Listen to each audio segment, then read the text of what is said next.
about all kind of things. We're like looking at each other like it's even buzz.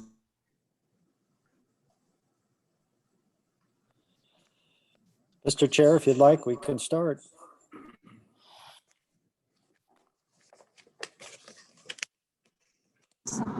Sounds good, Joe. Welcome everybody to tonight's City of Wildwood Planning and Zoning Commission for September 8th. I have a roll call of commission members. Commissioner Helfrey. Here. Commissioner Levitt. Commissioner Cohn. Here. Commissioner Broyles. Here. Commissioner Beatty. Here. Commissioner Depler. Here. Commissioner Jackson. Here. Chair Lee. Present. Councilmember Brost. Here. Mayor Boland. Here. Great. Does the department have any opening remarks? Otherwise, I'll kind of go through the agenda. On tonight, we have, after our public comment session, we have 2 old business items. Mr. Vunich. Mr. Chair, thank you. We're trying to do something a little different inside the council chambers tonight. We have the volume on, so those in attendance, which there are about 6 or so individuals here, can hear what is being said by all of you as well as city team members. So if there is a little reverberation, I apologize, but this is the best way that Mr. Newberry, Kathy, and I know to address allowing people here in attendance to hear. So we'll do the best we can, and if there's some problems, just let us know and we'll do the best we can to try to address them at that time. Thank you. Thank you, Mr. Vunich. Mr. Newberry, moving on to public comment session. Yes, sir, Mr. Chair. As Joe mentioned, we do have several in attendance here at City Hall as well as via Zoom. We'll give the instructions to those who are participating primarily via Zoom. If you would like to comment for the public comment session, just use the raise hand feature on Zoom or put something in the comment or in the chat, and Kathy or I will let you in when it's your turn to speak. Mr. Chair, I think we'll start with a presenter who's in attendance at City Hall. Mr. Gunther would like to give a presentation. Mr. Chair, while Mr. Gunther comes up to the podium, could we approve the minutes? Oh, we can definitely do that. Can I have a motion to approve the minutes from last week? Mr. Newberry, can you confirm the motion and second? I'll make a motion Okay. to approve. Commissioner Helfrey, second. Looks like Councilmember Brost. Councilmember Brost, second. Okay, all those in favor say aye. Aye. Aye. Opposed? Abstentions? I will abstain. Okay. Commissioner Depler, abstention.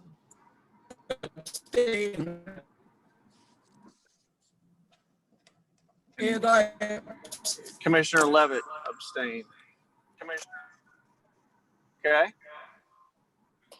Thank you, Mr. Chair. And Mr. Gunther's at the podium now, so he can begin if you allow. Welcome, Mr. Gunther. Thank you very much for the opportunity to speak tonight. I would like to say a few words about the reserve at Wildwood.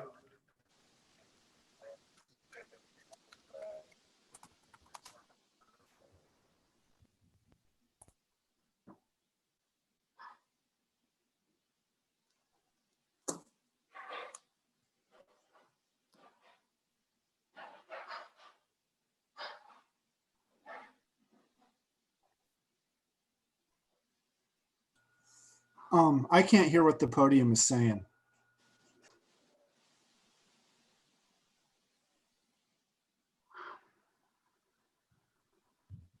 I don't hear anything either. Yeah, I heard the Okay, now can you hear? announcement. That's better. Yes. My Thank you. apologies. All right, I'll begin once more. My name is John Gunther, 18041 Melrose Road. And I'm here tonight to speak about the reserve at Wildwood, south of 100, west of 109, north of Old Manchester, and at the headwaters of Bonham Creek. I serve on the Stormwater Erosion Task Force Committee, and this is one of our concerns with the potential ecological damage of this development on the headwaters of the creek, which will cause downstream concerns. That said, I'm coming tonight to talk more about the planning and how it adheres or not to the town center plan.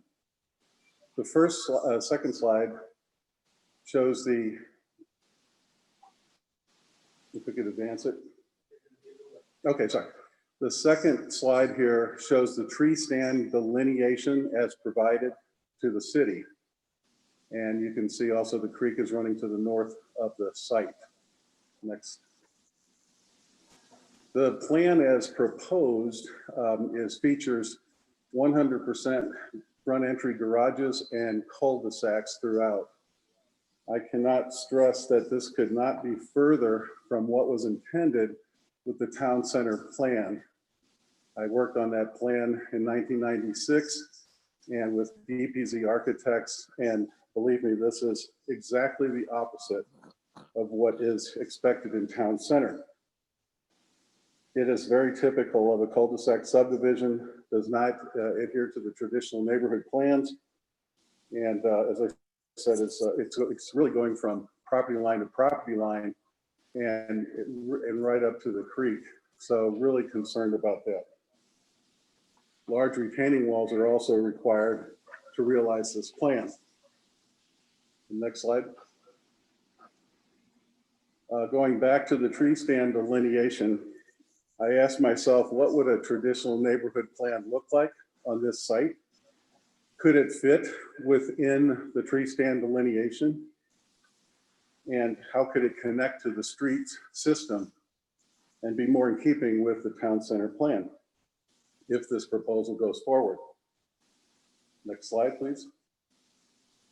So I asked myself also, if Windsor Crest did it, what would it look like if Windsor Crest was transposed on top of this site, just as a footprint study? And as you can see, a road could come off of the roundabout to the center part of the site within the tree stand delineation to the greatest extent possible, then head over to another neighborhood that leads over to Pond School. The effort was to try to preserve the tree stand around the perimeter and up against the creek, therefore being more ecological sensitive. And it's also intended to be a walkable neighborhood, one that is really not garage door dominated, but it has front porches, sidewalks that are continuous, not interrupted by driveways, garage access from the rear, as at Windsor Crest. And as I said, trying to preserve that buffer near Bonham Creek. So I would ask you very, very much to reconsider this, to not approve the plan as proposed. It's important that we adhere to our regulations for the town center. It's important that we apply our regulations equally and consistently as we did at Windsor Crest to the north. And I would ask that this project be restudied if it moves forward. This is a very precedent-setting decision that you all face tonight. We have to stand up for the requirements and the regulations of the town center. If we don't stand up for this, we stand for nothing. So I appreciate your considerations with this request. I don't know if there's time just to advance additional slides here. Keep going. Go ahead. We held a town center charrette in 1996. Go ahead. We all gathered around to plan the town center with DPZ architects and Jonathan Barnett. Go ahead. And this is a diagram that I think is very telling on the left-hand side. You can see above the traditional neighborhood, which was intended in a series of walkable neighborhoods. You see that in the yellow circles above for the half-mile walk. And to the lower left, suburban sprawl with typical cul-de-sac development, and to the right, an example of that in our area here. So this was presented as what not to do and what to do.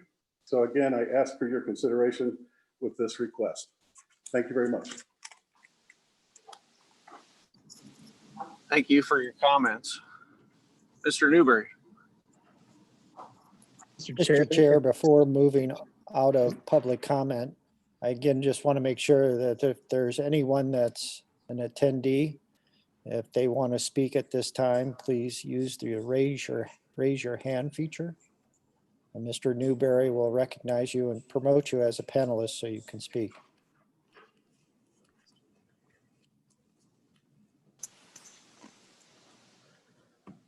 Mr. Chair, we do have one in attendance via Zoom who would like to talk at public comment session, and I'll be promoting him. Thank you, Kathy. Mr. Stevens. Mr. Stevens, go ahead. So I know that this project has been in the works for a long time, but the recent history of it was that it was ready for denial just not too long ago. So when Fran Gragnani and Rick Archesky and Tim Werther were on the Planning and Zoning Commission, this was almost ready to be denied, and it was saved by Mayor Bolin, sent to the Town Center Update team, and the Town Center Update team was asked to give their opinion, and they came back with something very, very different than what is proposed tonight. And I would just ask that the Planning and Zoning Commission represent what the residents wanted. And the residents came back and said, you know, this is too dense. And they didn't want to see 133 homes in this area. And even if you don't agree with the density, I would just ask you to look at the street network again, because, you know, what is this street network going to do for the current residents that live here? There's two schools out there, Pond Elementary and Wildwood Middle. And if you're going to extend Main Street through this area, it should really be extended in a way that allows for it to be an arterial roadway versus just a traditional subdivision. So I'm not in support of this. I hope that the Planning and Zoning Commission listens to the residents when they spoke up, and that you would you know, support the residents and not go forward with this. So thank you for my time. Thank you for your comments. Mr. Newberry?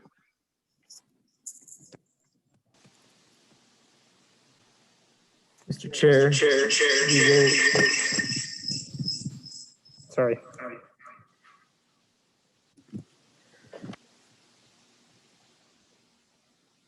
We do have several still in attendance on Zoom.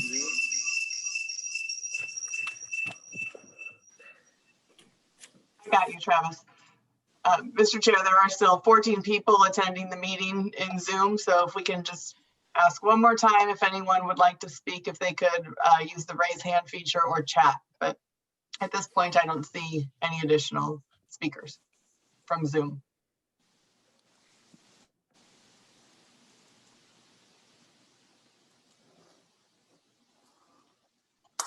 Still none, thank you.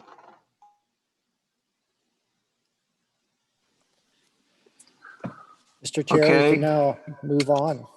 Yeah, seeing no further comments on the public comment session, Mr. Newberry, will you read the first old business item? EZ 6-20 Fixed Supply Service Inc., 501 North Etherton Road, Wildwood, Missouri 63005. A request to amend the existing amended M3 planned industrial district by the addition of an approximately 9-acre tract of land to the current parcel of ground, all being on a 31.56 acre tract of land, which is located on the west side of North Etherton Road, north of Centaur Road. St. Louis County locator numbers 17X 32008, 18X 640013, and 18X 630014. Street addresses 365, 495, and 501 North Etherton Road. Proposed use, the expansion of the existing mulch storage and composting facility with wholesaling and limited retail to accommodate increased storage processing at this location, as well as an accompanying public space dedication, Ward 1. Thank you, Mr. Newberry. Mr. Vunich. Thank you, Mr. Chair. Mr. Chair and members of the Planning and Zoning Commission, the Department of Planning has prepared for your consideration tonight its information report, which contains a recommendation regarding the request that was just read into tonight's record. The department would first note that Mr. Fick has been at this location for a number of years, first starting with a smaller parcel of ground, and then in 2016, adding additional area to it. The additional area was for storage, but also a change in operation that allowed him to expand the type of waste stream that could be accepted, processed, and then sold at this facility. That expansion has been successful, and Mr. Fick, the owner of the facility, is now wanting to expand again to obtain more space for the storage of materials and the business operation.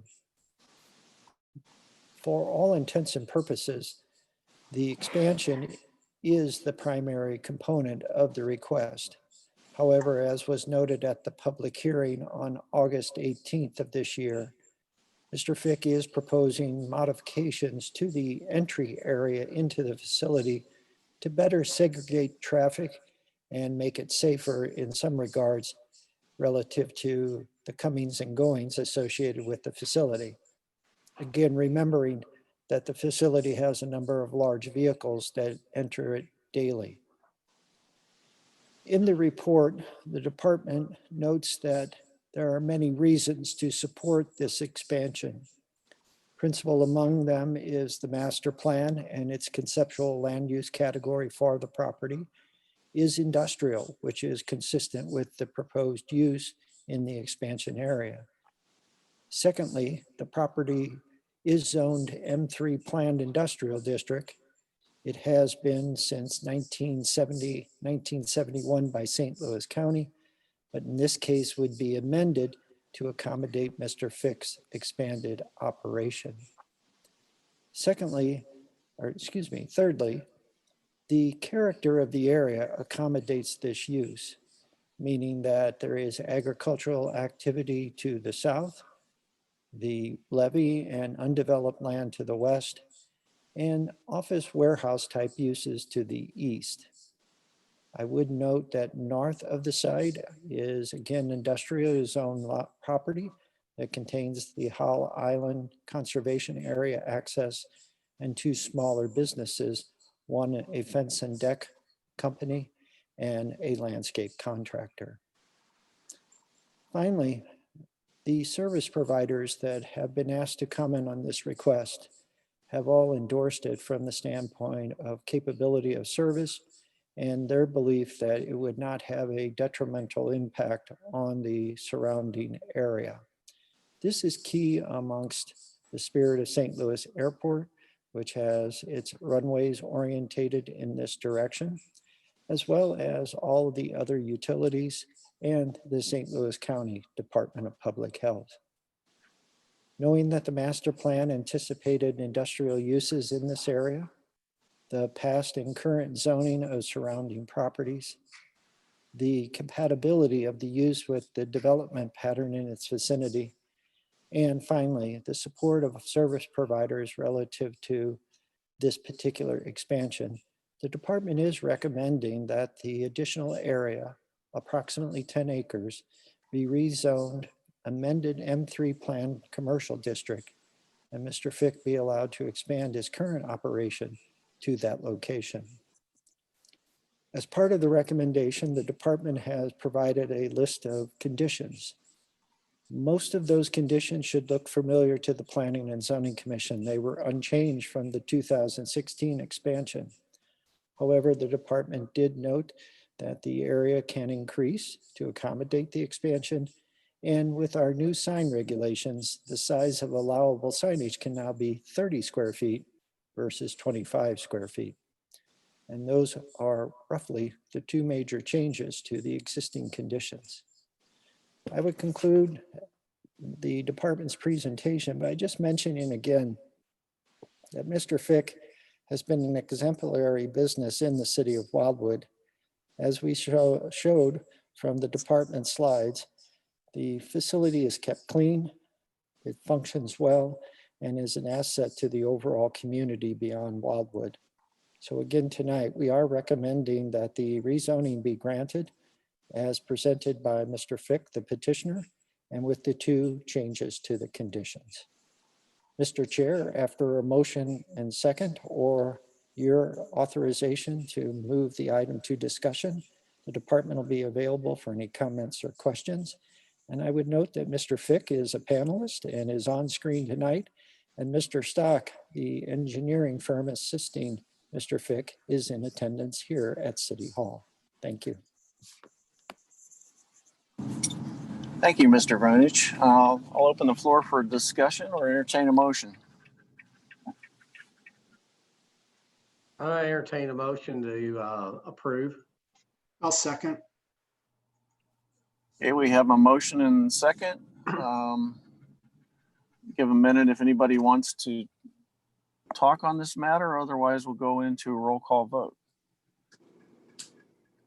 Mr. Chair, Mayor Boland had his hand raised as well as Ms. Okay. Helfrich. Okay, so we'll go with Mayor Boland first. Simply going to make a motion to approve. That's already been done. So thank you, Joe. Okay, Commissioner Helfrich, okay. All right, so we have a motion and a second on the floor. Let's go to a roll call vote. Mr. Chair, Ms. Broyles Yes. would like to speak. Okay, Commissioner Brown. I would just like to commend Mr. Fick of the presentation that was done the last time we met. It was well done, well understood, and the photographs that were given, as well as the narrative, was helpful for us to make this decision.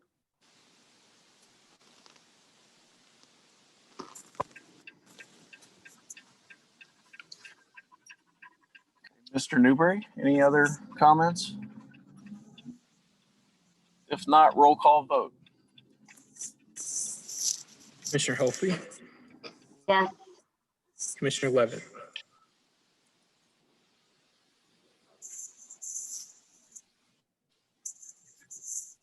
move on Yeah. to, thank you, Mr. Yeah. Levitt. Commissioner Cohn, Yes.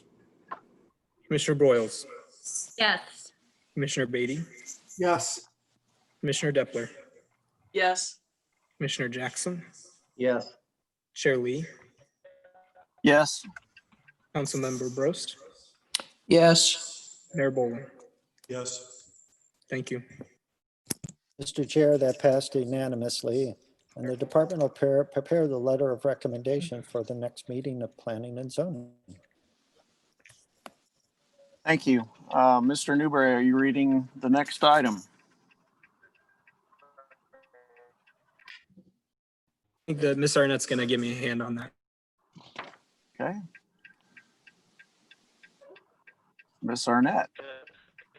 Okay, sorry, I'm on two screens. Okay, I just wanted to make sure I was unmuted. PZ 2021 and 2215, Ackerley Place, Payne Family Homes LLC amended, care of Thomas Cummings, 10407 Bauer Boulevard, Suite B, St. Louis, Missouri, 63132. A request for modifications of the street network map of the town center plan as set forth for a property that totals 50.65 acres of area, which is located on the west side of State Route 109, north of Manchester Road. The requested modifications to the street network map reflect the petitioner's intent to alter the location and design components of the proposed Main Street extension through the subject site, along with other changes to the network of internal roadways. Accompanying the aforementioned town center plan street network map modifications is a Request for a change in zoning from the C8 Plan Commercial District and R6A 3,000 square foot Residence District with a Planned Environment Unit, PEU, to the amended C8 Plan Commercial District, Town Center Workplace District, and R3 10,000 square foot Residence District, Town Center Neighborhood Edge District, and Neighborhood General District with a Planned Residential Development Overlay District, PRD, for the same tract of land, again being located on the west side of State Route 109, north of Manchester Road. Locator numbers 23V 110022 and 23W 320013. Street addresses 2431 State Route 109 and 17225 Manchester Road. Proposed use a total of 140 detached single-family dwellings on individual lots with common ground, required public space areas, and a minimum of one commercial outlet fronting onto State Route 109. This revised advertisement supplants PZ 918, the Reserve at Wildwood, which has been posted for public hearing on July 16, 2018 by the Planning and Zoning Commission and is located in Ward 1. Thank you, Ms. Arnett. Mr. Vunich, open it up to you. Thank you, Mr. Chair. Mr. Chair and members of the Planning and Zoning Commission, before the department begins the presentation of its recommendation, it would like to note several items which I would describe as just some introductory remarks. First, we do have a group of individuals in attendance at City Hall tonight relative to this request. As I mentioned, George Stock and another engineer with Stock and Associates are here to assist in the discussion. And I believe Mr. Stock has a presentation that he has prepared for the consideration of the commission. We also have Mike Doster, the attorney that's been representing Payne Family Homes throughout this process over the last 5 years. And also tonight we have Mr. Allen and Mr. Cruz of Payne Family Homes here in attendance as well. Secondly, at the last meeting where this matter was discussed, which led to the postponement to tonight's meeting, the Planning and Zoning Commission asked for a number of items to assist its members in understanding the proposal as best as possible. First and foremost, there was a request that a large-scale set of drawings be provided. Those were made available by the petitioner through Stock and Associates, and they were placed in the vestibule area for your pickup over the weekend. Secondly, there was a request for cross sections that would better define the appearance of the area post-development. So there were renderings provided by the petitioner, those colorized renderings, as well as some additional cross sections of specific areas internal to the site. One of those I draw your attention to was the typical cross section of a street with the proposed stormwater management facilities identified, I think, in a better perspective. All in all, there were a number of items that were added to the report to assist in tonight's discussion. And hopefully Mr. Newberry, Ms. Arnett, and I have captured the things that were described by the commission members, accurately portrayed them to the petitioner, and you've had them over the course of the past several days to review. And finally, the department could spend a great deal of time on its presentation, given this particular project has been in consideration for 5+ years. Tonight, it wants to focus on some key points that have been identified in its report with recommendation. And then finally, I would just note that Mr. Gunther, a resident of Wildwood, did a presentation earlier. And one of the images from that presentation was included in your report, excuse me, for your consideration. So thank you. Mr. Chair and members of the Planning and Zoning Commission, the department has prepared its information report for your consideration tonight. With that information report and all attachments is its recommendation regarding the requested rezoning of the property. Historically, this property has had a number of suitors over the last, what I would describe, 31 years. In 1989, St. Louis County rezoned the property to accommodate a 450,000 square foot indoor mall with 9 outlots, and an apartment complex tucked away in the northwest corner of the overall site. Prior to the incorporation, within months of the incorporation, Deerbergs did a subcontract with Barra Land Development and proposed their supermarket and inline retail at that location. The incorporation occurred and representatives of Deerbergs were able to work with DPZ, Dwani Plater Zyber, during the charrette to gain a better understanding of how the site might be developed for a large footprint commercial use. As we know, that never came to fruition. In the timeframe of approximately 2006 to 2008, Desco Group was interested in the property and did receive favorable rezoning from the city for a Target and other large users in terms of square footage, along with some outlots in association with the overall development. Again, in that case, the project never moved to fruition because Desco Group requested public financing or incentives to help with the cost of water extension, roadway improvements, and overall utility and infrastructure needs. Since that time, the proposal before you tonight has been the center of attention. It started at almost 160 lots on the property and with a more new urbanism design. Through that process, the Department of Planning did not necessarily support the project for a number of reasons, and those reasons were detailed in its information report. Ultimately, though, the petitioner made enough changes to bring the project into compliance with the minimums of the town center plan to support a favorable recommendation from the department, which led to a vote by the Planning and Zoning Commission in support of it. That vote was 7-3. Thereafter, the petitioner kind of changed gears, knowing that there was not a consensus on the project and a potential difficult path which City Council lay ahead. That is when they submitted what is now called the Reserve of Wildwood. That particular project is not new urbanism. It is perfurbia, as described by a gentleman named Rick Harrison.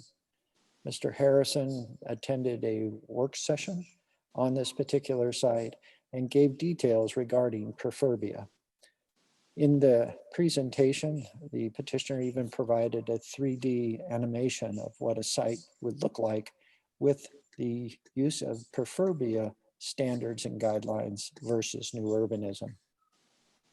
Again, the department was not supportive of perfurbia, but the Planning and Zoning Commission throughout the past couple of years have granted extensions and opportunities for the petitioner to find and refine a proposal that would be better from the site standpoint and meet some of the key conditions of new urbanism. Ultimately, in January, the department did present a recommendation favorable without conditions to gauge the interest of the Planning and Zoning Commission in proceeding forward. The Planning and Zoning Commission did want to proceed forward, and ultimately conditions were issued in July of this year. Those conditions have been the subject of many discussions between the city and the petitioner. Tonight, the department is presenting a recommendation that is favorable to the requested rezonings. The recommendation recognizes, first and foremost, that this is not a new urbanism plan. However, the department, over the course of the last couple of years that it mentioned, has heard from the Planning and Zoning Commission collectively and in many instances individually that as development moves west of State Route 109, a change in character is justified. That change in character would require a less dense project, one that takes advantage of some of the site characteristics, and most importantly, offers protection of Bonham Creek and the availability of usable and plentiful public space. As you know, we went through many discussions about the public space component, and we've also talked about how this particular site works for Proferbia. Tonight, the department has worked through the conditions with the petitioner. I've identified some of the changes that the petitioner has requested in attachment B. They relate to some of the architectural requirements, but in all instances, the Department of Planning has deferred those decisions to the Architectural Review Board, the experts, meaning that if different materials are sought, those materials could be authorized only if the Architectural Review Board found them comparable or better than, for the most part, the fiber cement siding that has been the predominant building material in town center over the last decade. Additionally, setbacks were discussed. Setbacks are key to density as well as appearance of the project from the street, the fronting street. The department had increased the side yard setbacks per direction from the town center update team and had established the standard 30-foot rear yard setback for all lots. According to the petitioner, those setbacks would make it impossible to proceed forward with this particular development. And so a more flexible side yard setback has been established, as well as the rear, again, based upon the direction that it has received from the Planning and Zoning Commission over the last couple of years. Also discussed were roadway improvements, the change in Main Street's character from the two segments that have been constructed here in downtown district by City Hall and as part of Main Street crossing.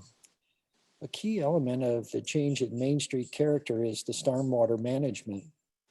That cross section I mentioned shows you what I believe are bioretention swales on each side of the street. The intent is to capture stormwater more at its source instead of transporting it immediately to basins. And in this particular instance, there is a cost. Those bioretention swales have to be maintained, and they would at this time be part of the public right-of-way and be responsibility of the city. In all of those changes, a key point was to address the grand trees that are located on the site. The petitioner has identified that all grand trees per their tree stand delineation are to be preserved. The department did retain a question regarding the total number. There was a numbering associated with the grand trees, but a count on the plan didn't seem to coordinate between the two. I'm sure it's a simple process to correct, but the intent and the requirement of the department's recommendation is that all grand trees be preserved on the site. Along with the grand trees, there have been discussions about the pre-grading of the commercial outlot. The department is not authorizing that as part of its recommendation. It believes the commercial outlot should not be pre-graded until such time that a site development plan or site development section plan has been approved by the city. Therefore, the department has attempted to address the major concerns of the Planning and Zoning Commission, while it acknowledges this is not a new urbanism plan. Tonight, there is over 100 conditions relating to this particular site, many of which are intended to protect its integrity. But at the end of the day, 132 lots on 50 acres will be a change. And that change certainly is one that requires the consideration of the Planning and Zoning Commission. With that, Mr. Chair and members of the commission, the department has concluded its presentation and is available for any comments or questions regarding it after the chair opens the matter onto the floor for discussion or a motion is made. Thank you. I apologize for the length of the presentation, but when you consider it's been 5 years, I think I capsulized it pretty well. So thank you. Thank you, Mr. Venich. I'll open for discussion in the commission or entertain a motion. And I had Mayor Boland's hand first. So Mayor Boland, floor is yours. Thank you, Mr. Chairman. Just a couple of questions.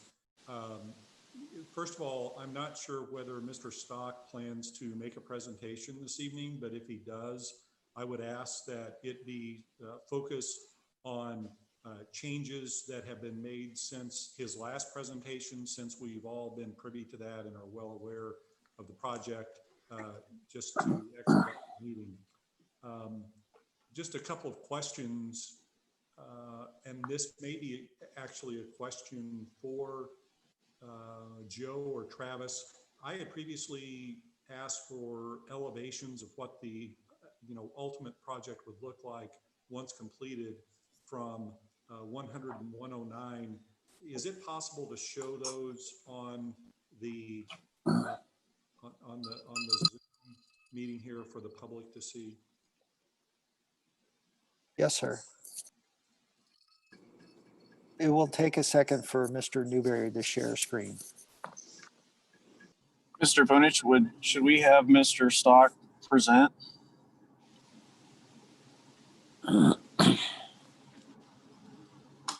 That's a very good point, but why don't we answer the mayor's question and then we'll Okay. give Mr. Stock the chance to present his item.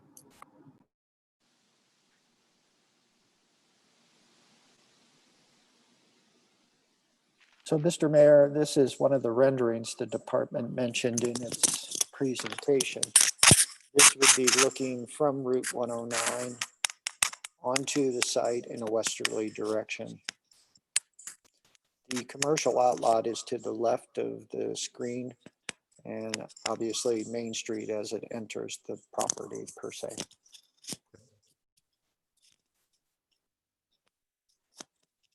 And this is an image that has been modified by the petitioner's engineer. So what you see is the existing tree line. And then in the lower left corner are the home sites as proposed.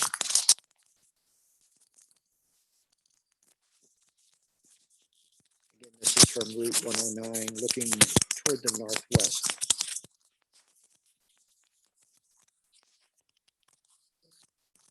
And in this particular case, this is a view from Manchester Road. I believe it's taken from the perspective of the Pond School. So it's looking more toward the northeast. The Manchester Road is the street in the bottom portion of the photograph, the rendering, and with the proposed homes on the site.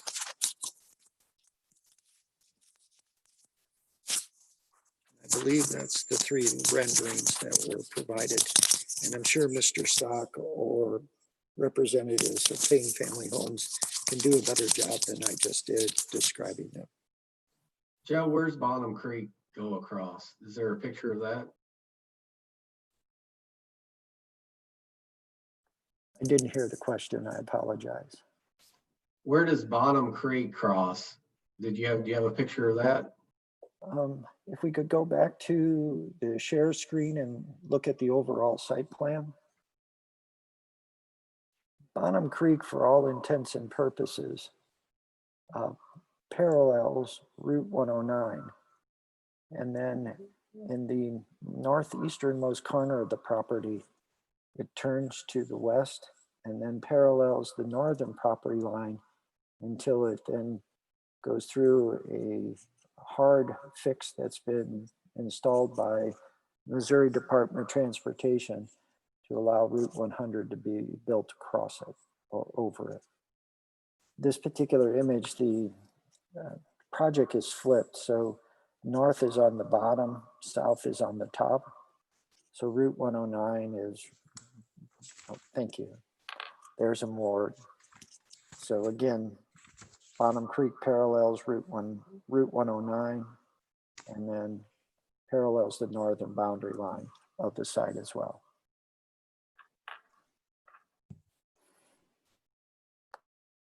And so after Mr. Jackson is done, Commissioner Jackson is done, if I could continue with just a couple of things, I'd appreciate it. Please go forward. I just want to know where it was at. All right. Yeah, Mayor Boland. Okay, thanks. So this is a question for Mr. Stock if he comes to the podium, but I would like to know what can be done to limit clear cutting of the site if this is approved to be done all at once. In other words, stages, whether it be, 3 or so. I'm not talking about a clear cutting staged per house necessarily, but something that would be different than the bulldozers coming in all at once and cleaning everything off except for the grand trees, which I'll come back to later after other commissioners have talked. But I would like to know what the developer can do if they have plans to do that, I guess would be my question. And then Joe, just a question for you. On page 29 of Exhibit B, it shows in section 2G, you have a statement that all materials used on any facade will be brick, stone, fiber cement siding with backer board or some combination. Are we to take that to mean that this development would not have vinyl siding? Is that correct? Typically, we have prohibited vinyl siding from use in town center. However, in this particular instance, the department attempted to provide a flexibility in this regard, but that flexibility again being premised on the Architectural Review Board's review, consideration, and action. And I'm trying to find the specific wording, if you'll bear with me just a second.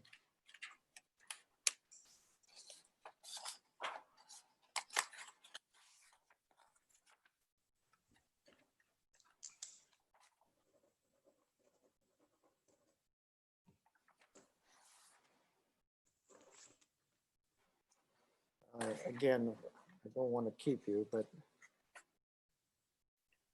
at the bottom there in red, I basically said that accepting no vinyl siding shall be allowed on any dwelling unit within the boundaries of the PRD unless authorized by the Architectural Review Board as part of its consideration and action on the same, with acceptance of such materials by City Council. So I put in an extra layer of review, given the potential impact that a change of this nature might be. In conversations with Payne Family Homes, the petitioner, I made it clear, if there is a substitution, it has to be of equal quality or better.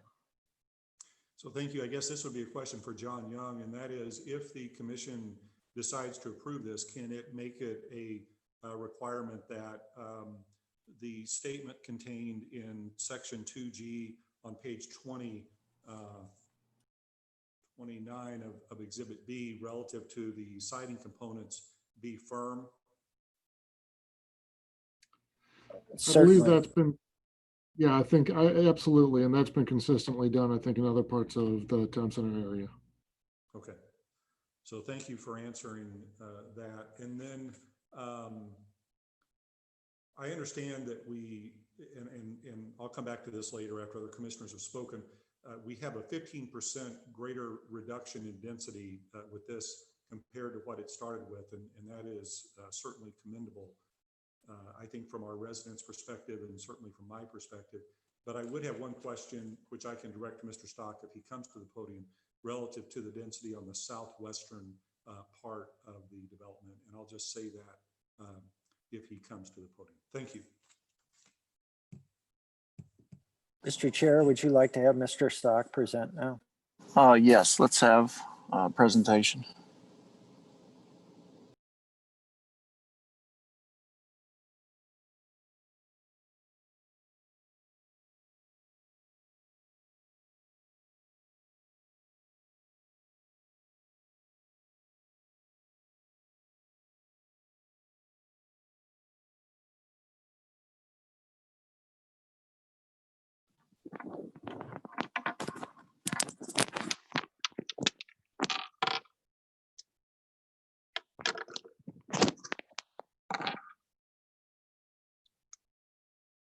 Good evening, Mr. Chairman, members of the commission, Mayor Boland, and Councilmember Bros. For the record, my name is George Stock. I'm with Stock and Associates Consulting Engineers. My address is 257 Chesterfield Business Parkway, and that's St. Louis 63005. As Mr. Bunich indicated, our entire team is here this evening. Mr. Kim Cruz, President Payne Family Homes, Mr. Bill Allen, Vice President Land Acquisition, Mr. Mike Doster, the Land Use Attorney representing Payne Family Homes, Mr. Chuck Holz assisting me. I will do my best. Mr. Mayor, I heard some of your questions. I didn't hear them all.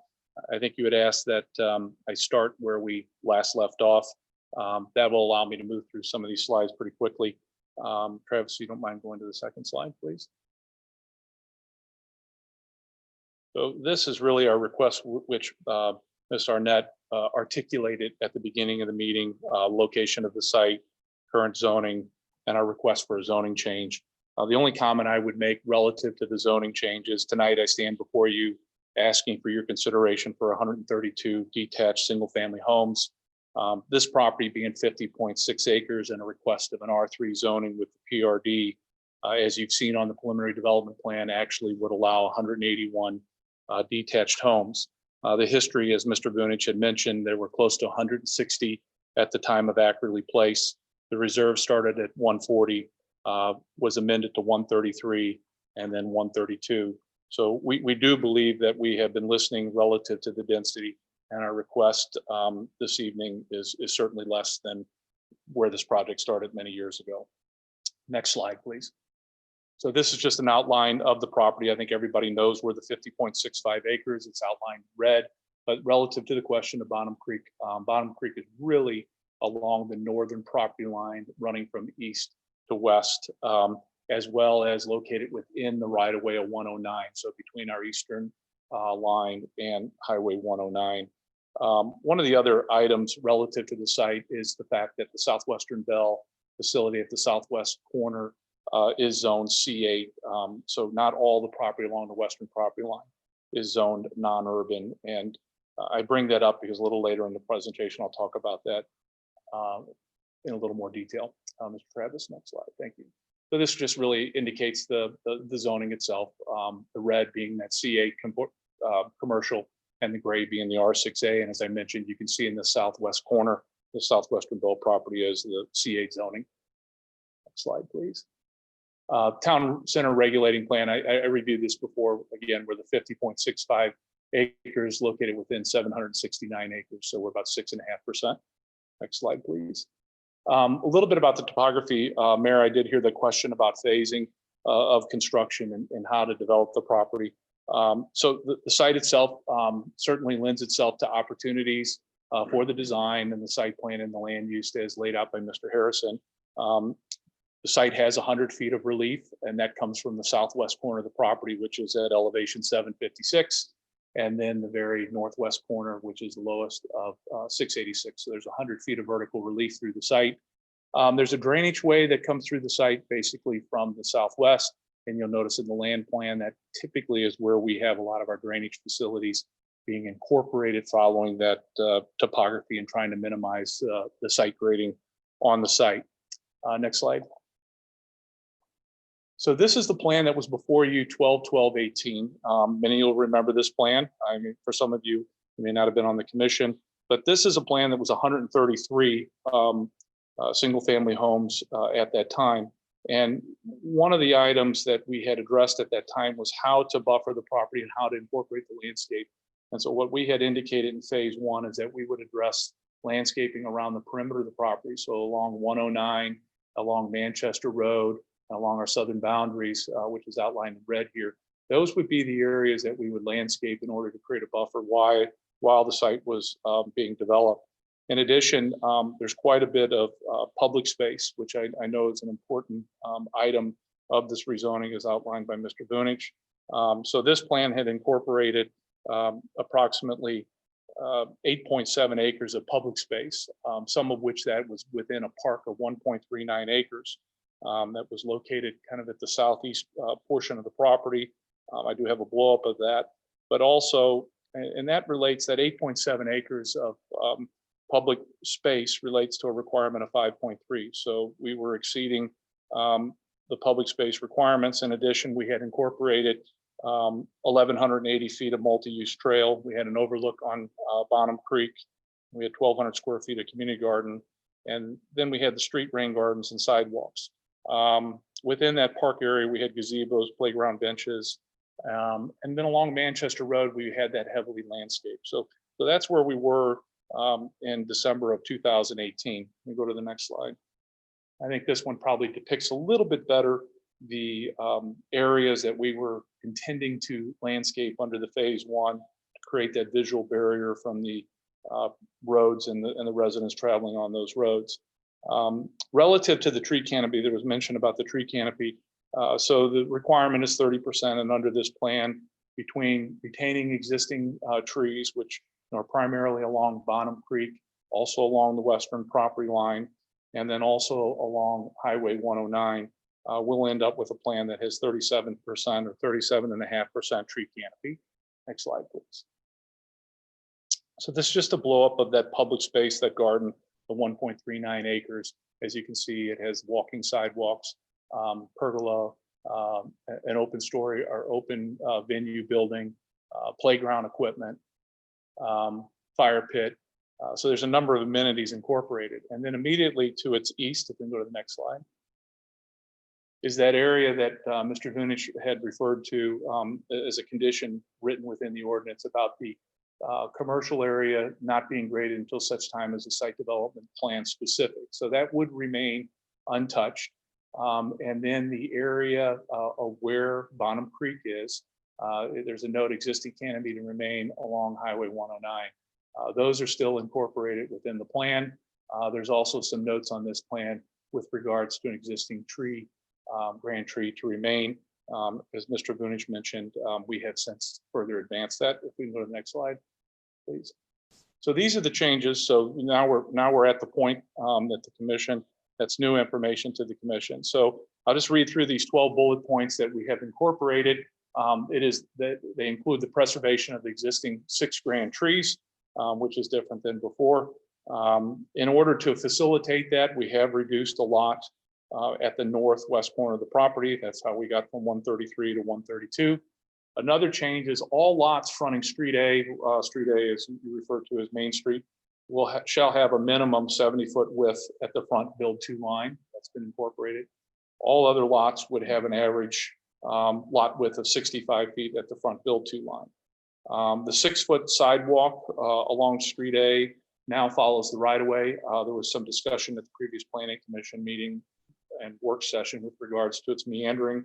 It's been brought in to be parallel to Street A.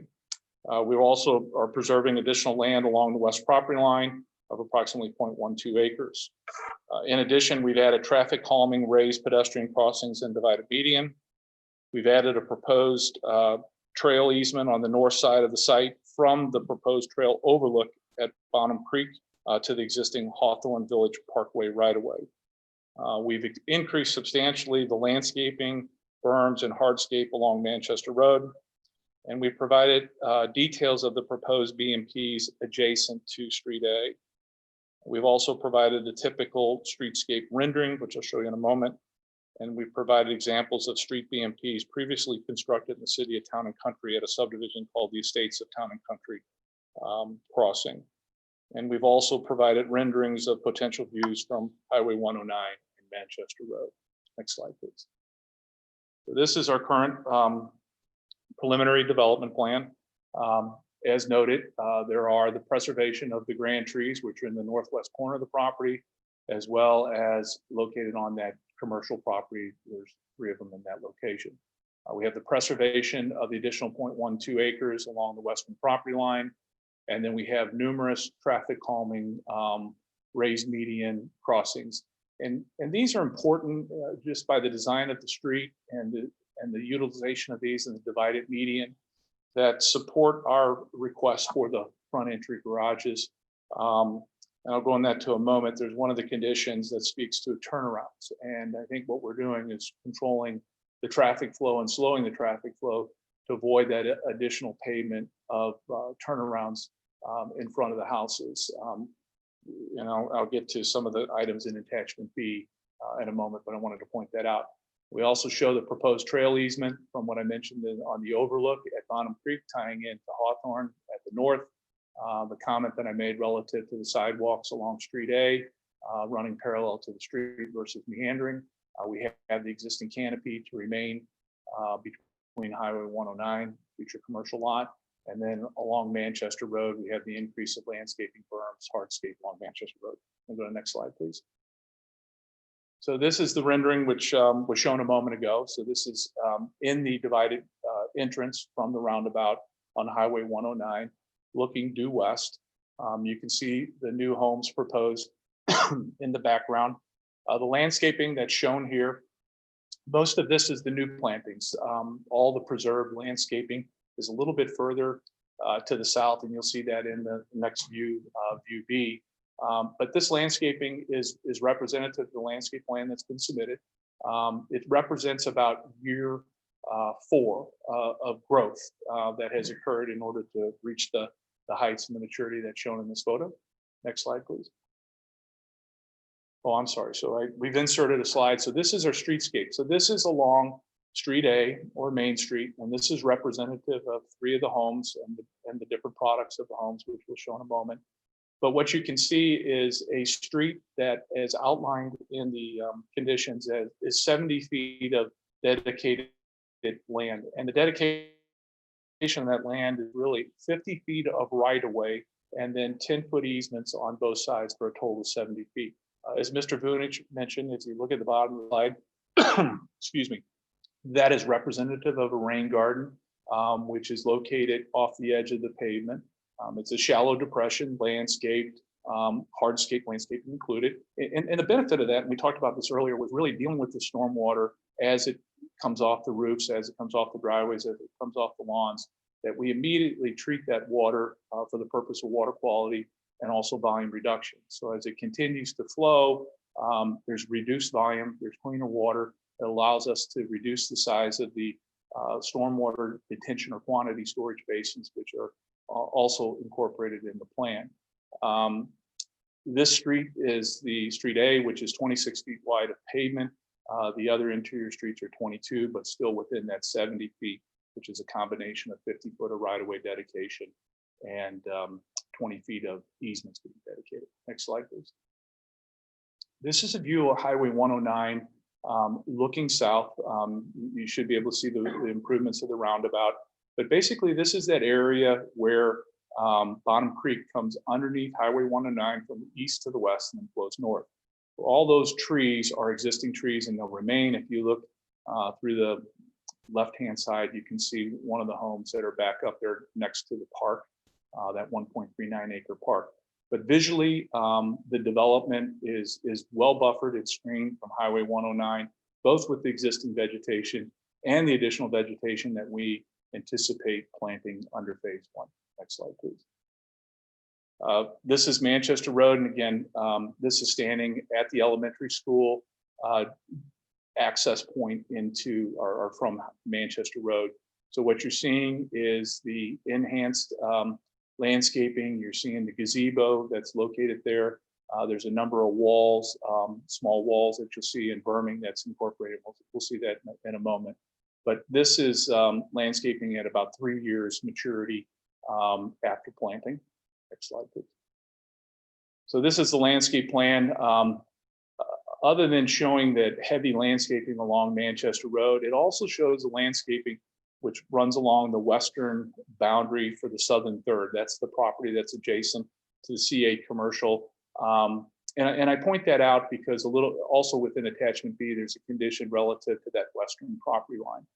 As I started in the presentation, the western southern third abuts C8 commercial property. And then from where you see the last tree on that western property line, that is the non-urban zoning as it continues to the north. Again, this is all representative of that phase 1 plantings. Go to the next slide.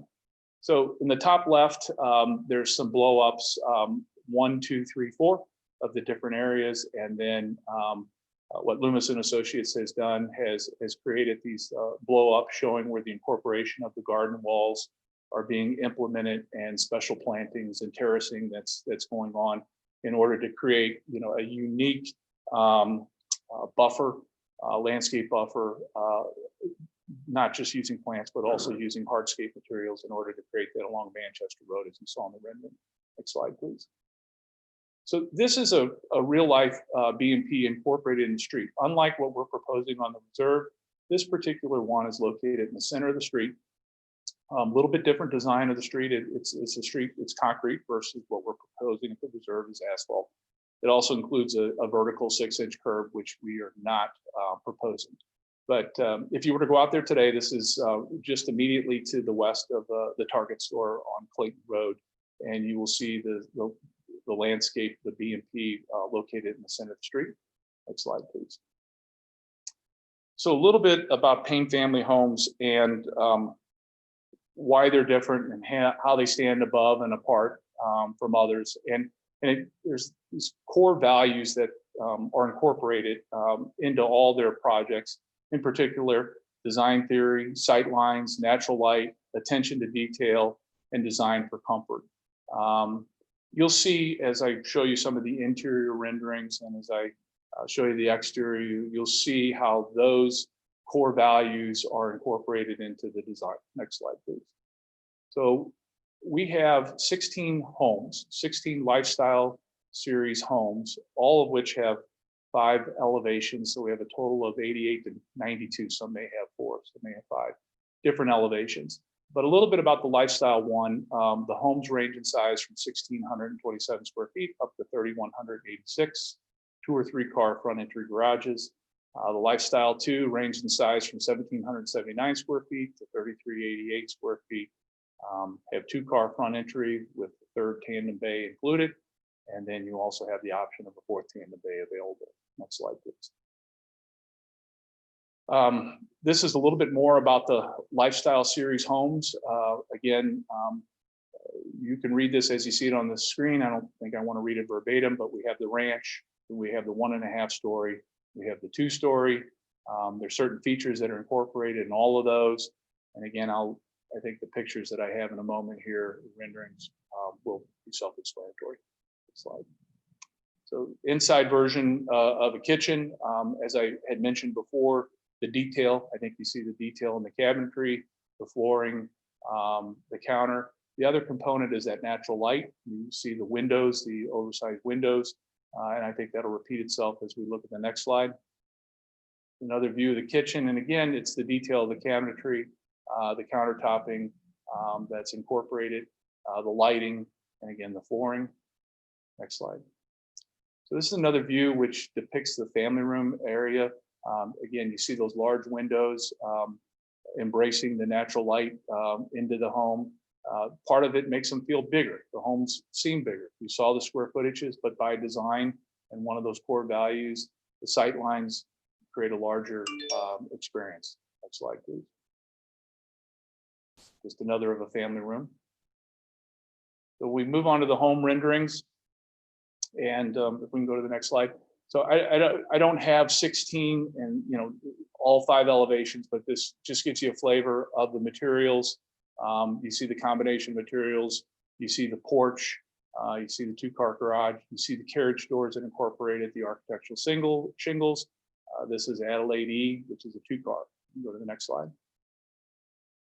This is an Adelaide 2C, 2-car, 1 tandem. Again, the different building materials, composite materials of the masonry on the front, the carriage doors, the porch, and again, large porch. And I point this out about the porch because it's one of the items in the attachment B or the conditions that I'm going to talk about in a few moments. Go to the next slide. Again, the character of the house includes the architectural shingles, the porch itself, the carriage doors on the garage, the dormers. This is the Adelaide 2E, 2-car, 1 tandem. This is Breckenridge 2. Again, you got a porch across the entire frontage from the garage. You see the garage is flush with the porch. And again, I'm showing you these so that you have in context with one of the comments we're going to talk about on attachment B in a moment. Next slide, please. The Bristol 2C 3-car garage. So you now are seeing a 3-car garage. You can see the porch on the house itself, the different materials. Again, the composite materials being masonry, siding. Next slide, please. And Bristol 2E 3-car, it's a different design, got the turret. And then we have the Meridian 2C Ranch 3-car. Next slide, please. Geneva 2D 3-car, again, large porch. So we can go to the next. So we certainly stand here tonight appreciative of the staff report and of the support. And there has been numerous meetings between ourselves as the applicant and staff, listening to the input from the Planning Commission and listening to the input of the staff. But there are items that are critical to this development. And I know there's numerous conditions, and there's a few of them that we want to bring up and ask for consideration of changes, and in some case, just simply ask for clarification. So if you have the attachment B conditions, the first one that we're asking for really clarification is 2A. And 2A is a condition with regards to one of the items that I mentioned, that is the lot width. The way the condition reads, we're in agreement relative to the average distance of no less than 65 feet for the front width of those lots, as I mentioned. The condition reads on, and it indicates with a corresponding depth of no less than 145 feet. What we would ask is that there be a clarification that that is an average of 145 feet. That's what I'm asking there, that the words average be added to the depth of no less than 145 feet to be consistent to the average as mentioned earlier in the condition. Then the last sentence is something that I touched upon a moment ago. It indicates, Mr. Chairman, that the lots be designed to accommodate on-site turnaround capabilities for vehicles Mayor exiting Bowen. the lots onto Yes. Street A or Main Street.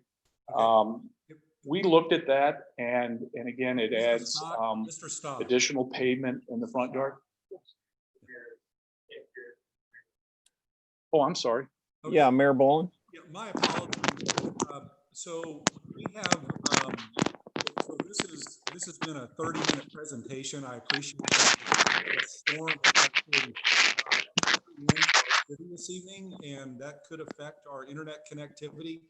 With all due respect, I think a lot of these things you can work out later if this gets approved with Mr. Vinich and his team. I would ask that, again, you focus on what has changed that you're proposing at this point. This is the last time you made this presentation, so the commission can move forward with its assessment of this, with all due respect. So. Mr. Mayor, you asked me to focus on the changes that had been made. Well, what I just want to let you know as a practical matter, there's a storm blowing in. We're doing a Zoom meeting, and I've already lost connectivity twice. And I think it would be good if you could focus only on, I think you've already covered it, the differences and changes that you're proposing versus what you've already presented with all of these slides at the last Planning and Zoning Commission meeting, so the commission can begin discussion of this. Otherwise, I'm afraid it may not happen this evening. So. Okay, Mr. Mayor, I'll follow your lead. I'm happy to discuss the conditions in attachment B with Mr. Vunich offline. They're part of the presentation that we've identified, and you're correct. I've covered the changes with the updated plan, and we're happy to answer any questions you may have. Okay, thank you so much. I appreciate it. You're welcome. Thank you. Mayor Bowen, do you have a follow-up? Well, thank you, Mr. Chairman. I did have one. I don't know that I got a clear answer to the issue, the question that I asked about clear cutting, which is whether that can be done in stages rather than just taking all the trees off the land at once. I mean, in other words, can that be done in maybe two or three segments? And that's basically a yes or no question. Well, I think the answer is yes to your question. When you say 2 or 3 increments, the first step of construction is a stormwater pollution plan, putting in our implementations to manage stormwater. And the second is to start looking at the cuts and fills. And your question, if we can phase the different grading, the answer is yes. To what extent, I don't have all the answers here this evening, but to answer your question, there can be phasing that's done on that we disturb one area, then move to another area. in the end, we do need to balance the cuts and fills on the site so that we're not importing or exporting materials. So there's quite a bit of detail to be worked out to accomplish what you're asking. Okay, thank you so much. And if I may, Mr. Chairman, just a follow up, I appreciate George, you showing the trees and the vegetation that would be evidenced and present on 109 and 100 in Manchester while the development is going on. And I know, I think you mentioned that they were, the trees and so forth were projected to be, 2 and 3 years down the road. I guess a question that relates to the clear cutting is that simultaneously, if this gets approved with the developer, moving forward with the project, can there be plantings of large trees that might be more than just shrubs and so forth along those visible areas, so that the construction of the project is done in more conformity with our environment? And I appreciate you saving the grand trees, and I'll talk about that later after other commissioners have spoken on this, but that's just a question I have relative to, not only staging the clear cutting, but also placing large plantings of trees and shrubs and so forth that are more than just 3 and 4 feet tall, so to speak, along the visible areas that our residents see. Yeah, and I think the answer to that question is, was reflected on one of the drawings where we had the phase 1 plantings along the perimeter of the property to create that buffer and that view corridor. And we will continue to work on what the sizes of those plantings and trees are. They're not all shrubs. There's deciduous and evergreens that are mixed in along those buffers. I was thinking about fast growing things. Yeah, Mr. Newberry, could you put that exhibit back up? Is that possible?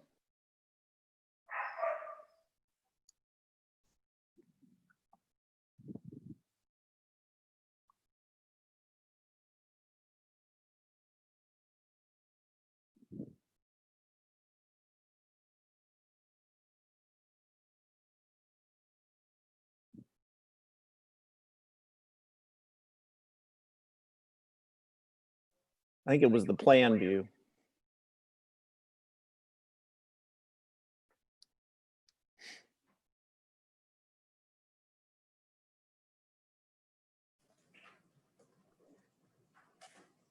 So Mayor Boland, does this help?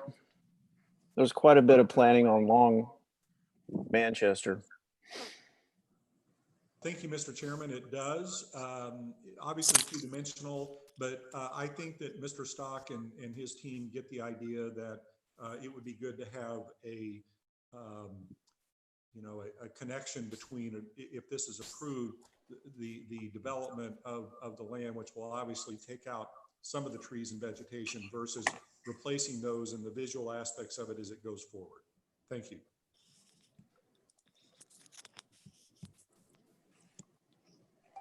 Thank you, Mr. Stock. Are there any other questions for Mr. Stock from the commission? Commissioner Broyles? You're on mute.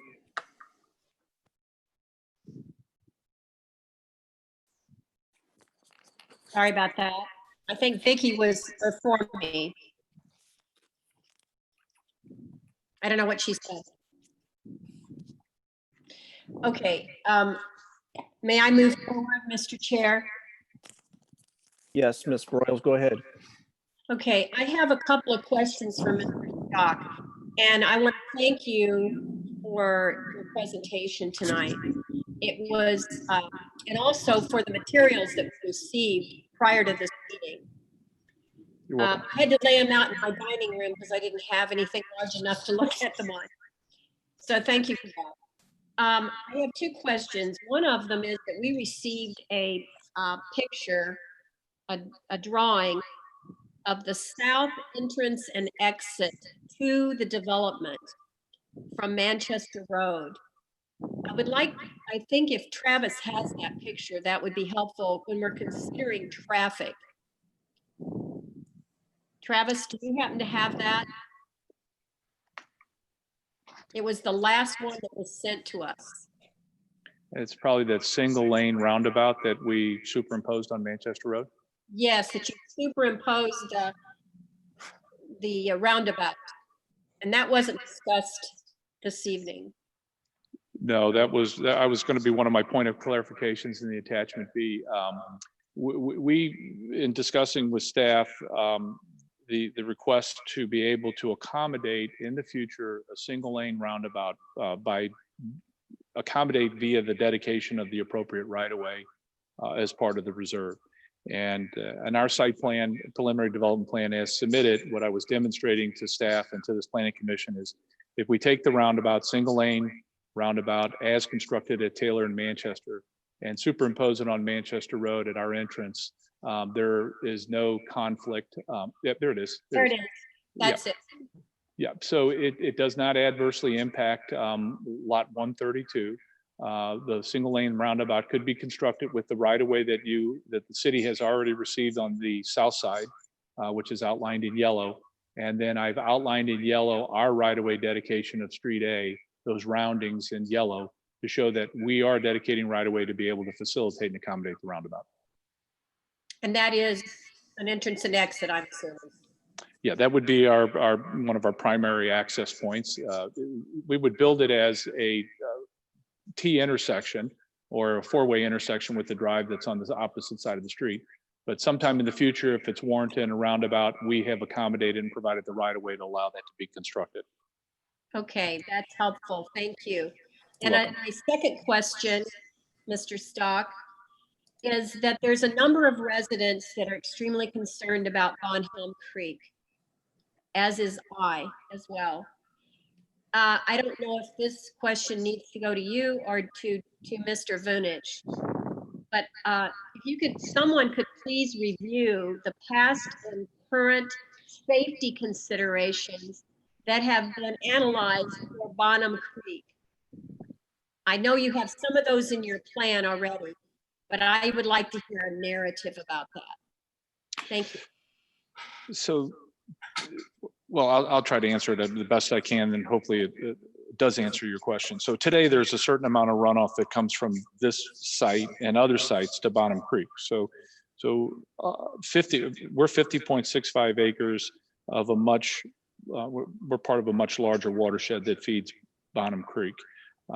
As part of this project, as the mayor asked the question with regards to phasing, there's clearing of trees, there's grading that is done. And that changes the condition of the stormwater runoff on an interim basis. And we deal with that by providing stormwater pollution devices.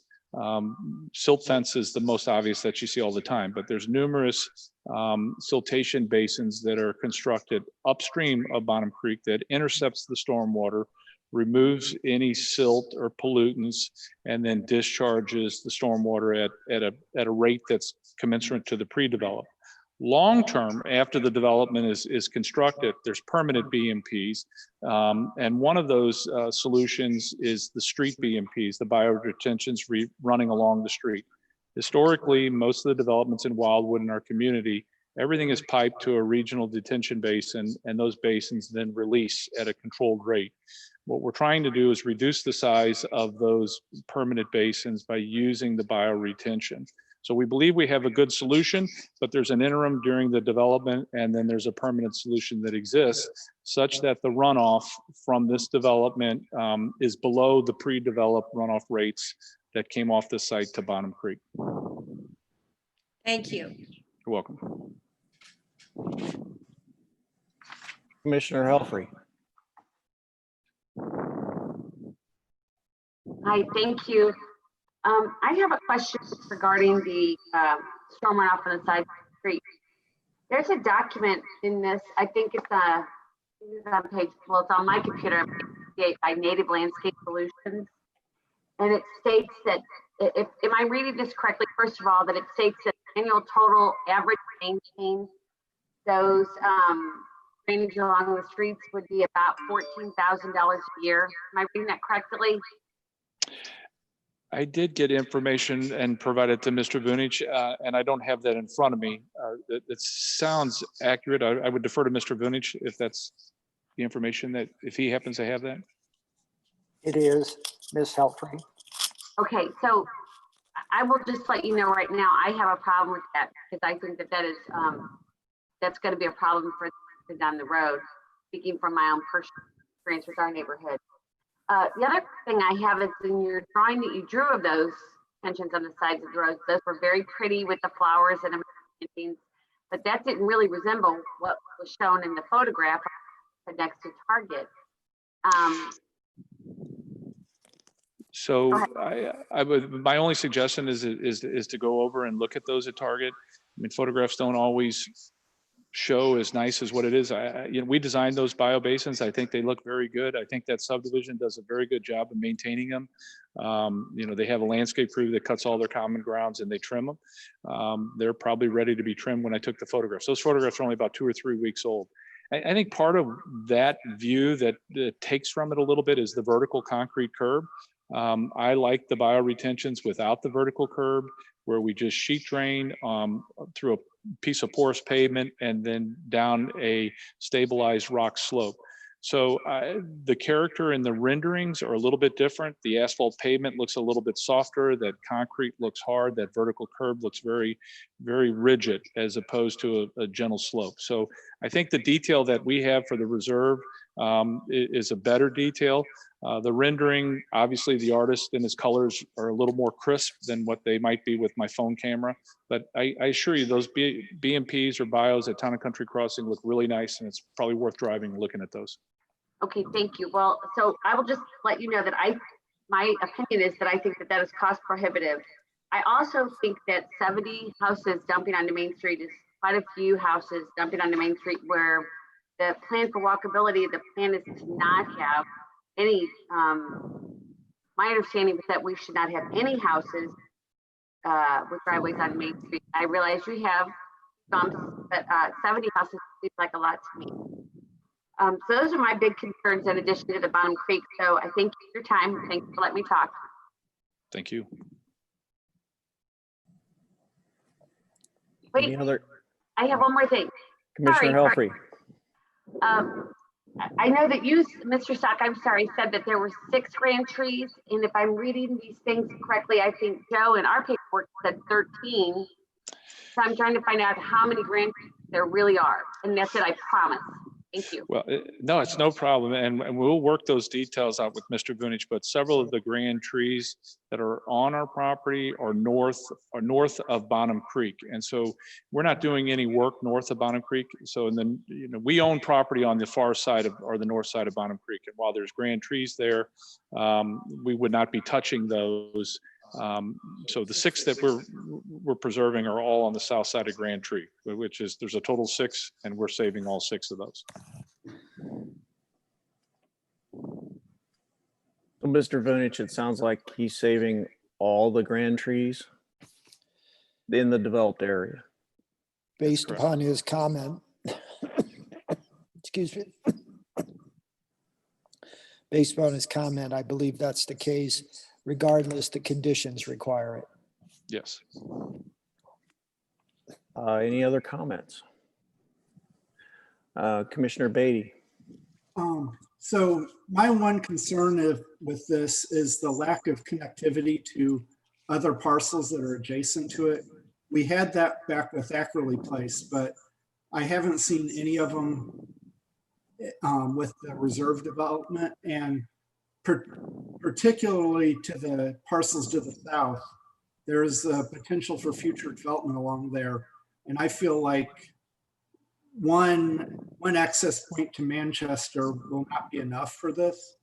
Is there any possibility to squeeze a street in there somewhere off to the southern boundary where the less developed parcels are?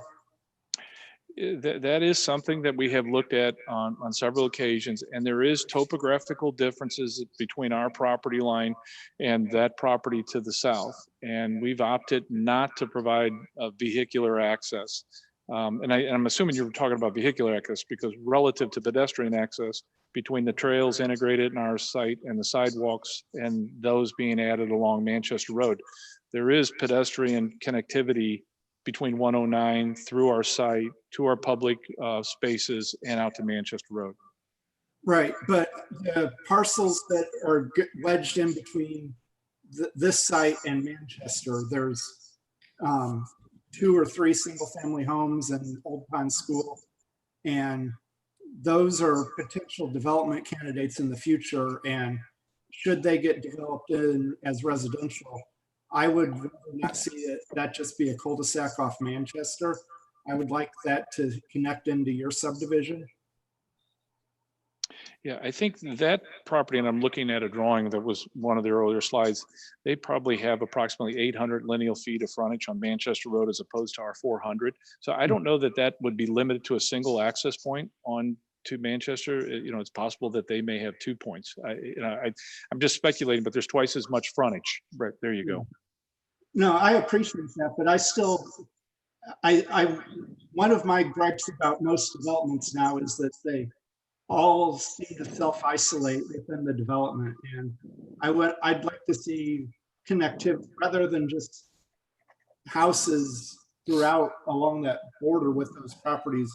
I would like to see some sort of vehicle access would be ideal, but at least trail access to make it more kid-friendly. Because Okay. if kids in the reserve or friends with kids in a future subdivision to the south, it would be much more, I feel like there's more freedom for them to venture over to friends' houses on a residential street rather than having to go all the way out to Manchester Road through the reserve and then walk along Manchester and go into the other subdivision. Okay. And again, a trail may be something that's a little easier to accommodate than the vehicular access, because I said there are some topographical challenges that would make vehicular streets, slopes, and so forth prohibitive, but we'll look at that. Okay. Thank you. Mr. Chair, if I may. Mr. Vunich. In response to a question from Commissioner Helfrey, the petitioner in the department has debated the best approach to maintain the rain gardens or the bioretention areas at the edge of the street. Initially, Payne Family Homes showed that in an easement or easements to the homeowners association. The department expressed concerns about that from a maintenance and upkeep standpoint, because that would be a cost that would be carried by the HOA. And in the past, we've had experiences where the assessments get so large that there's a lack of commitment to maintain them to the standard necessary. That's why the department wanted to at least consider them being part of the public right-of-way.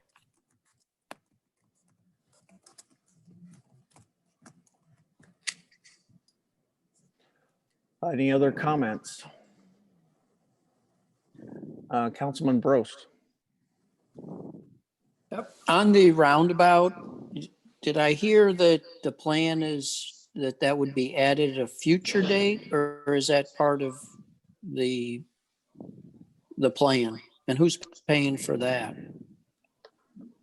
Well, that would certainly be part of a future plan project. It's not part of the reserve. The request of the reserve is to be able to accommodate by providing the adequate right-of-way to accommodate it sometime in the future. Mr. Vunich. Councilmember Brost, as written in the conditions, Payne Family Homes is responsible for 1/2 of the roundabout, that being the center line of Manchester Road to the north along their frontage.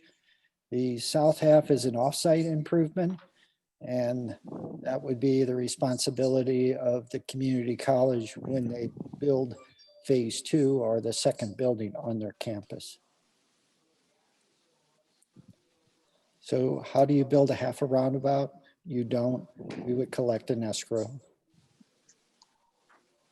So how would the traffic be handled in the interim, or potentially for a very long period of time?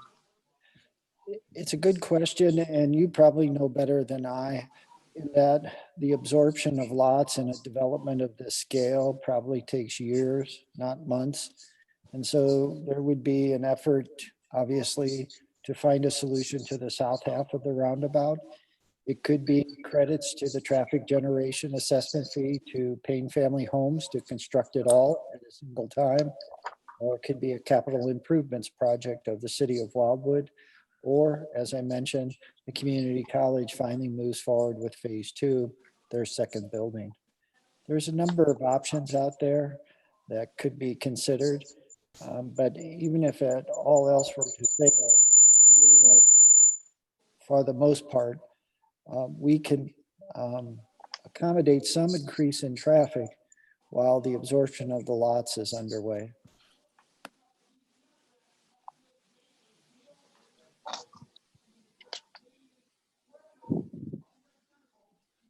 Mayor Boland? Joe, a couple of things to tag on to Councilmember Brost's question. Given that we'll be charging TGA fund assessments for each lot sold, I'm assuming that those funds could be used for also the Main Street, or I'm sorry, the 109 roundabout that is already constructed if the council approves it. Is that correct? It is, sir. The money goes into the West Fund and that can be used at the discretion of City Council. Okay, thank you. And then a question for Mr. Stock.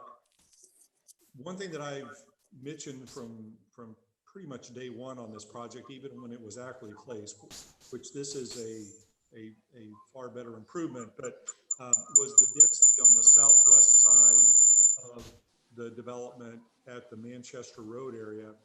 And it looks to me like, and I'm not an engineer, I'm not a planner, but you know, if you just remove one house, one lot, you end up with wider lot sizes, which our residents have definitely indicated they want. And so my question is, if that were, is that something that could occur without jeopardizing the wherewithal of the development in its entirety? I'm not able to hear.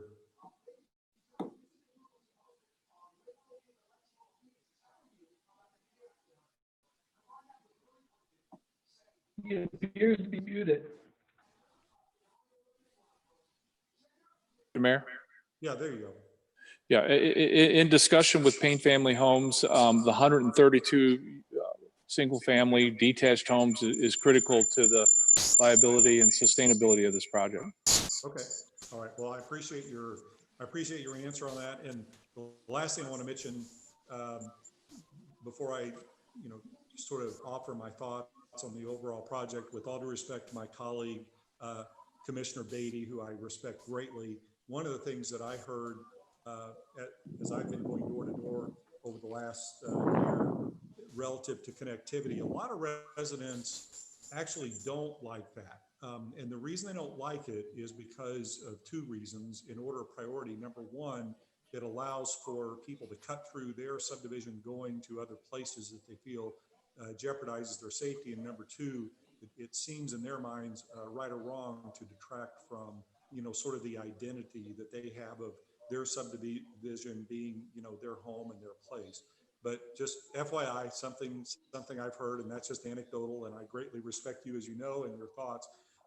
Real quickly in closing, I just want to mention a couple of things about this development as it's currently proposed. It's certainly a much better proposal than what was provided initially with Ackerley Place. I think not only in my opinion, but in our residents' opinions. And there are several reasons for that. Number one, the resulting lots are 15% less in density, with larger lots and some of the largest, if not the largest, setbacks in town center. And specifically, I believe, according to my calculation, it has a 25% greater front yard setback than what has previously been approved for town center, a 25% greater minimum lot width, that would be applicable to the 50-foot wide lots, a nearly 10% greater maximum lot width, and that's applicable to the 65-foot wide lots. And one of the things I just want to mention relative to the side setbacks is that is based on my conversations with Director Vinich of this afternoon, that is based on what's known as a pivot point for those setbacks. So in other words, at its corner, for example, it may be 6 feet, but as the house moves in relation to the street, certainly as it probably would in this development, given the meandering streets that provide that community feel, rather than just a grid system, it would be greater than 6 feet. So that, along with, and I want to thank you, Mr. Stock, and your team for saving all the grand trees, because those are important. But if this is approved, I would ask that 3 things be attached to the approval. Number 1, that the clear cutting be done in stages, which Mr. Stock had indicated is possible.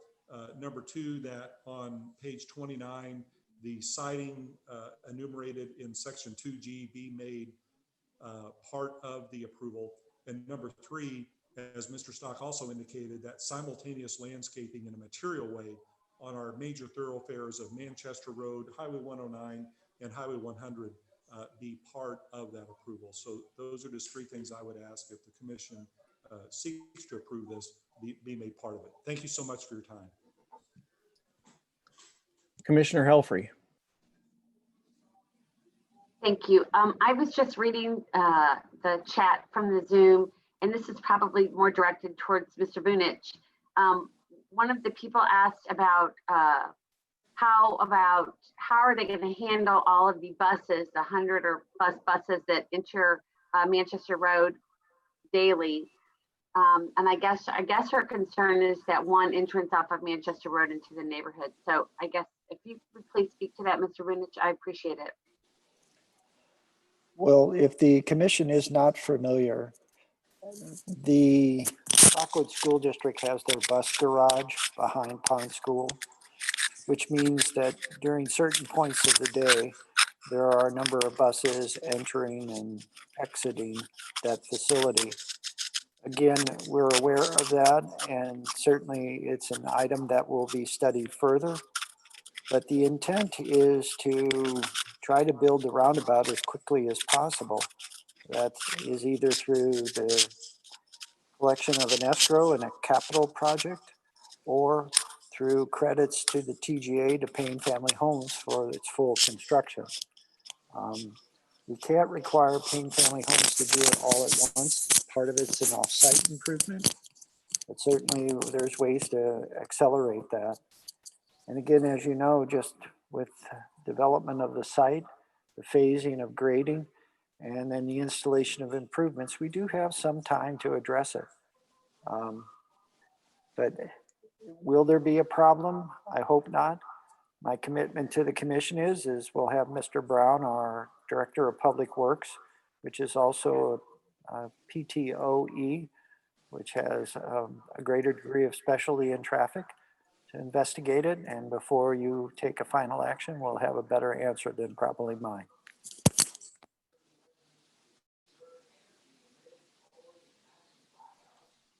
Any other comments, questions? Commissioner Jackson. Yeah, just circling back to the water. So I have a lot of experience growing up on a river around creeks. I can cite examples of developments with the water runoff. My question to Joe, has the state approved that it can handle that the Bottom Creek Bridge, when it goes across 109, it can handle this runoff? Is the state approved the calculations that Payne Family Homes have made? We have asked for preliminary comments from both the Missouri Department of Transportation and the Metropolitan St. Louis Sewer District. The department has been advised that Bonham Creek has kind of shifted out of its path that takes it directly through that culvert or that opening under Route 100. So your question and concern are valid, and certainly something that would be investigated before any grading permit would be issued. This would be part of the site development plan process if in the end this zoning is approved. But your point's well taken, Mr. Jackson. Okay, so I've seen this happen before, and it really affects people down river or down creek. And so let's say the calculations get approved at site committee meeting. And let's say they're wrong. Who's on the hook for it then to fix the problem? Well, unfortunately, it's probably the Metropolitan St. Louis Sewer District, the city of Wildwood, and Stock and Associates if there's been an error in their calculations, which I don't anticipate. I will note that the first downstream property from this site is Community Park. And so we have a vested interest in making sure stormwater is managed and managed to the highest standard possible. Okay, I'm warning everyone. I've seen it before and it really adds a lot of water to a creek. And I can cite, I lived at Fishpot Creek in Baldwin and I watched what happened there when the bridge was not cleared out. And I knew it was going to happen. I have friends in Eureka that didn't know what their problem was. And I said, it's not cleared out at your bridge. They finally paid someone $100,000 to tell them they need to clear out the bridge.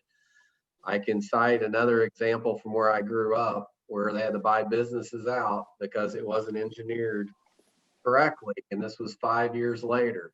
So I guess, fine, I have no major issues with this overall development other than I'm concerned about the water.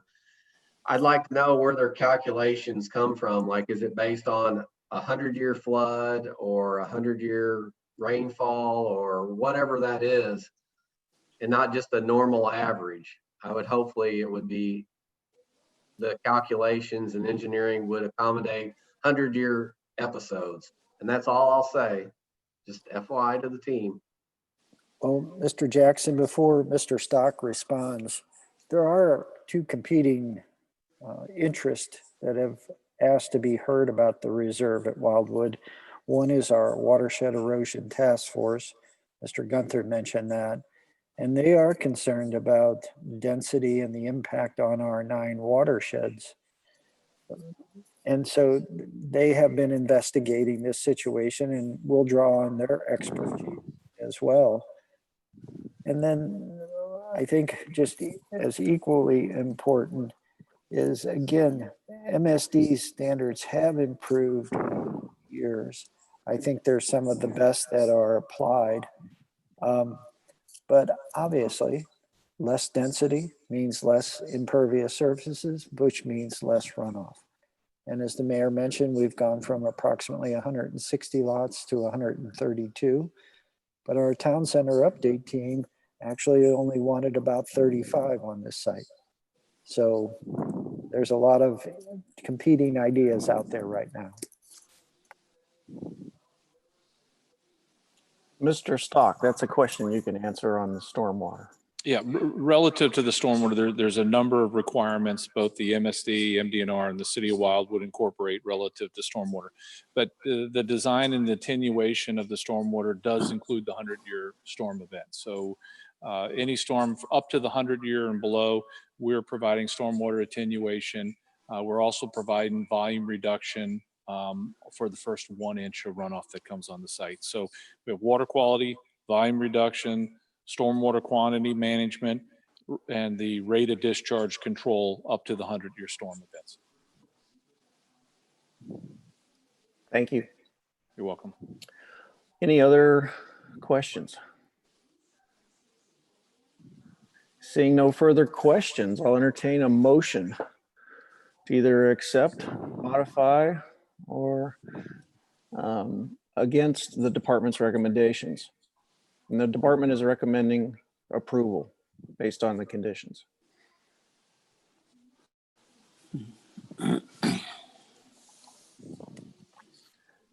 Commissioner Cohn. I'd like to make a motion to approve the project based on the department's recommendations. A motion. Mr. Cohn, may I interrupt? Does that include the mayor's 3 items as well?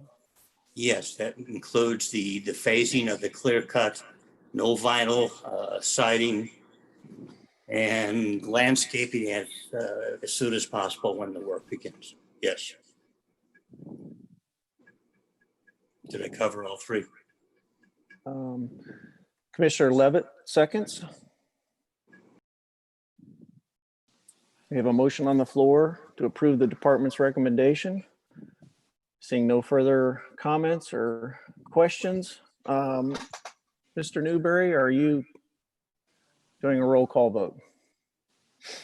Yes, sir. Commissioner Boyles, You're on mute.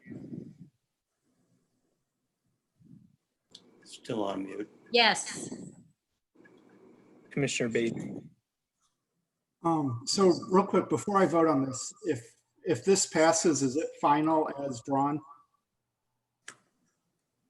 Just zoning. We're voting for the zoning change, then they'll go through a final development plan process. Is that correct, Joe? Yes, and even before this matter goes to city council, you'll see the draft letter of recommendation with the addition of the mayor's 3 comments and probably some discussion between the petitioner and the Department of Planning regarding those conditions that were identified at the end of this slide presentation. Okay, I'll vote yes then. Commissioner Deffler,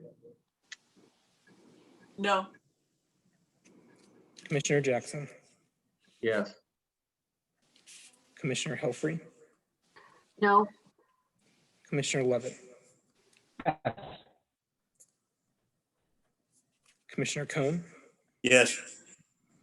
Chair Lee, Yes. Councilmember Bro, No. Mayor Boland. Yes.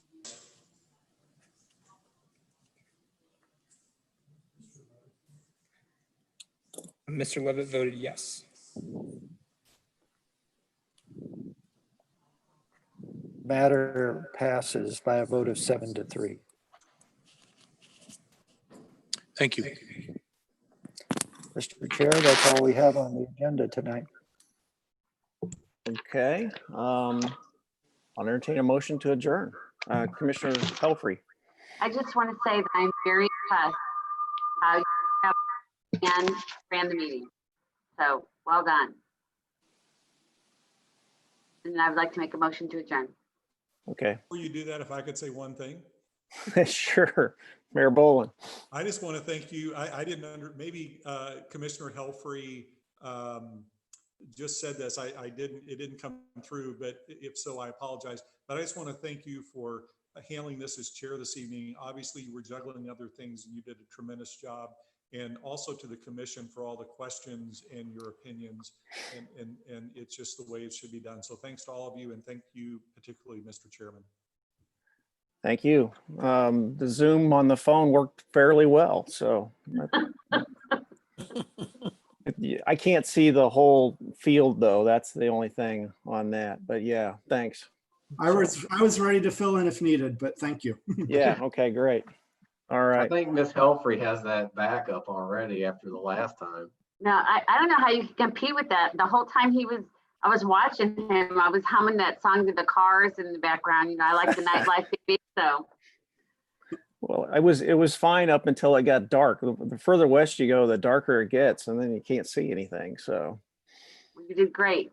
anyway, all right. Well, we've got a motion and a second for adjournment. So all in favor, say aye. Aye. Aye. Opposed? Abstentions? Thank you. Thank Good you. night, everyone. Thank you.